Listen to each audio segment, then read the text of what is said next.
I spent most of my life constantly worrying about stuff. Now, fast forward to today, and it's extremely rare that I worry about anything, and when I do, it usually lasts about 20 to 30 seconds until I catch myself and stop. And cultivating that has made my life literally 100 times better. So I think if you're looking for ways to stop worrying and stressing, you understand the benefits, and I don't really have to sell you on it. But just to give you a very short summary, you can actually start having time to enjoy life. You won't be constantly miserable, and you won't be destroying your health and making yourself constantly sick. And I think that sounds pretty good. So, the two books that had a huge impact on me were Eckhart Tolle's The Power of Now and Viktor Frankl's Man's Search for Meaning, which I recommend everyone read. But today, I'm going to talk about 4 of my favorite ideas from another great book, Dale Carnegie's How to Stop Worrying and Start Living.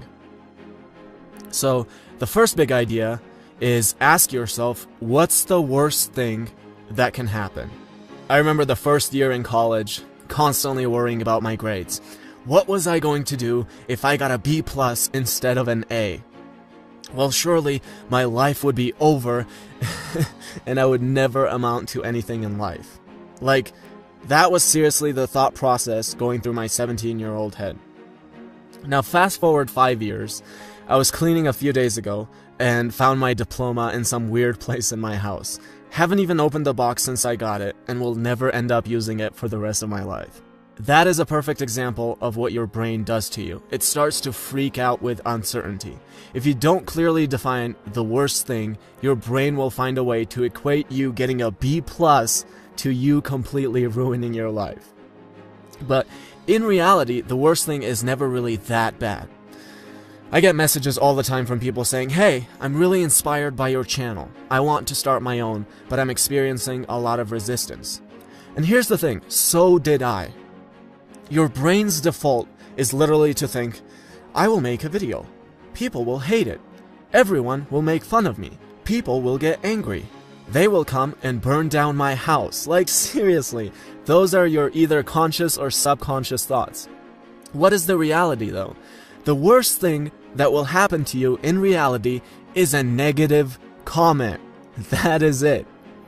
And it's the same thing with everything else, like starting a business or giving a speech. I have basically no experience speaking in front of large crowds. So if I gave a speech right now, it would probably suck. I might have stage fright, I might be awkward, but I would never refuse to do it. Why? Because what's the worst thing that can happen? It's not that the whole world is going to make fun of me. It's not that people are going to try to kill me everywhere I go after my speech. No, it's some guy in the crowd who never even got invited up on the stage thinking that my speech isn't that great. Like, who cares? So let me give you another example. Our washing machine broke down. Now, if I wasn't conscious of my worrying, I would have gotten super pissed off, right? That's the normal reaction to it. Like, I've never seen anyone saying, "Oh, the washing machine broke down? That's great. No big deal." Like, no, that's supposed to piss you off. Now you'll never have clean clothes again. Look, I spent the first 17 years of my life washing my clothes with my hands with some shitty Russian detergent. So what's the worst thing that can happen? That I have to wash a couple of shirts with this amazing coconut soap I have for a few days until the washing machine gets fixed? Or that I can't wear my favorite shirt, so now I have to pick from the 20 other awesome shirts in my closet? I mean, it's so ridiculous. Always ask yourself, what's the worst thing that can happen? Clearly define the worst outcome, and you'll soon start to realize how ridiculous most of your worries are. Which actually leads us to my next favorite idea. The absurdity of it all. So I have a friend who's constantly worried about everything, and he called me and he started to tell me about all the stuff he's stressed out and worried about. And I said, okay, look, just stop.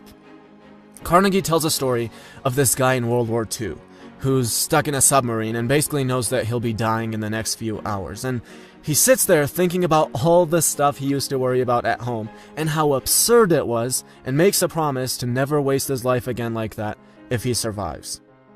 Now, that might be hard to resonate with, so let me give you a more contemporary example. People are having their heads chopped off every single day. Every single day. The only reason it's not you is because you were born in a certain place and they weren't. That's it. Now going back to my friend, I told him, look, here's what I want you to do. Every day, you will start your morning by watching somebody's head being chopped off. And then you'll go about the rest of the day. And he started freaking out about how he can't do that and how he doesn't like blood and whatever. Now here's the thing. I know that's really crass and morbid, but I don't care. If you don't worry about stuff, great. You don't have to watch anything. But if you're worried about stupid shit all the time, you have a disease. So you either treat yourself or you never ask about how you can stop worrying again. Ever. Here's what I will guarantee you. If you start your day by watching someone else have their head chopped off, nothing, and I mean absolutely nothing, could possibly happen to you for the rest of the day that you could get pissed off about and not feel like a complete retard. Yes, when you've seen someone's head chopped off, you will have a weird feeling inside you as soon as you start to complain about how you deserve to be paid more at your job, or what you're going to do now since you got a B+ instead of an A, or how your washing machine is broken. You'll realize that if that guy had been given the chance to live and wear that same dirty shirt for the rest of his life without ever being able to wash it, he would have been the happiest man alive. Realize the absurdity of it all. The third big idea, staying busy. Now, I don't mean the average busy person. Actually, those are the people who worry the most. The guy who works 12-hour days and then comes home and watches Fox all night worrying about whether some guy can marry another guy, or about all the foreigners who will come and take his job, because he is the only one entitled to that job. I'm not talking about that kind of busy.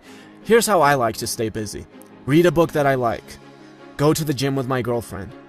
Play around on the piano and compose. Cook amazing food. Work on a project I'm passionate about. Now, here's what happens when you do that. Your brain can't think of two things at one time. It just doesn't have that capability. You can try right now if you want. You can't think of your broken washing machine and at the same time think of how much you love playing soccer. It's not how your brain works. So, the best way to get rid of the negative thoughts in your head is to actually start putting positive thoughts in there.